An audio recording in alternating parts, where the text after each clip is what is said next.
Hello សួស្តីទាំងអស់គ្នាថ្ងៃនេះខ្ញុំមកនិយាយពីអាចារ្យឈីស៊ីវីដោយសារតែបងក៏សូមខ្ញុំច្រើនចឹងណា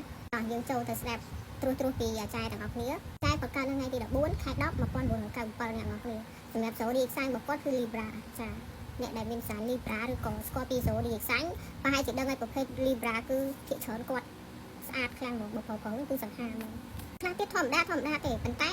មើលទៅគឺតាក់ទាញប្រៅចឹងអញ្ចឹងណាសម្រាប់កម្ពស់អាចារ្យគឺ1.68កន្លះអ្នកនរគ្នាតែជាធម្មតាគេដាក់តែ1.68កាត់កន្លងចោលបាត់ហើយក្នុងឆ្នាំ2022នៅក្នុងកម្មវិធី Weibo Night គាត់ទទួលបានពានរង្វាន់តារាស្រីឆ្នាំប្រចាំឆ្នាំអ្នកនរគ្នាគឺប្រចាំឆ្នាំ2022គាត់គឺជាមនុស្សដែលត្រង់ហ្មងអ្នកនរគ្នាមិនធម្មតាគាត់ចូលចិត្តនិយាយសម្ដីត្រង់និយាយអីត្រង់ទៅគេណាគាត់ក៏ចូលចិត្តឲ្យគេត្រង់មួយគាត់ដែរឧទាហរណ៍ថាគាត់ថតឈុតអីមួយអត់សូវល្អអញ្ចឹងគាត់អត់ត្រូវការពាក្យថាបាននេះប៉ុណ្ណឹងអាចយកបានអី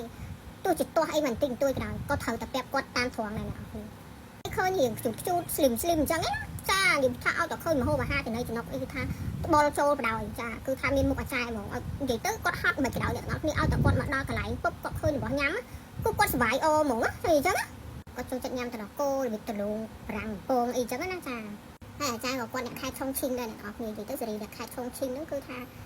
យើងអែមដែរនិយាយសម្រាប់ហ្នឹងអញ្ចឹងណាខ្ញុំនេះគឺថាលងស្រឡាញ់អាខួតគេពីរនេះហ្មងចានិ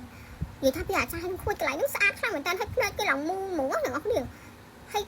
មុខគាត់លក្ខណៈគេហៅថា baby face ហ្នឹងអ្នកនរគ្នាគឺមើលទៅឃើញក្មេងហ្មងចានិយាយពី admin វិញណាចាតារាដែលតាក់ចិត្ត admin ហ្មងគឺសេរីអ្នកដែលមានដៃជើងស្អាតរៀងសលូនមក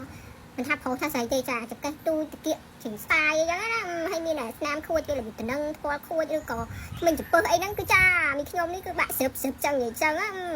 ហើយអាសេរីមុខ baby face ទៀតអាននិយាយទៅគឺរកផ្លូវចេញអត់ឃើញបណ្ដោយទៅអញ្ចឹងណាអញ្ចឹងខ្ញុំសូមស្លេះប៉ុណ្្នឹងសិនអ្នកទាំងអស់គ្នាអរគុណជម្រាបលា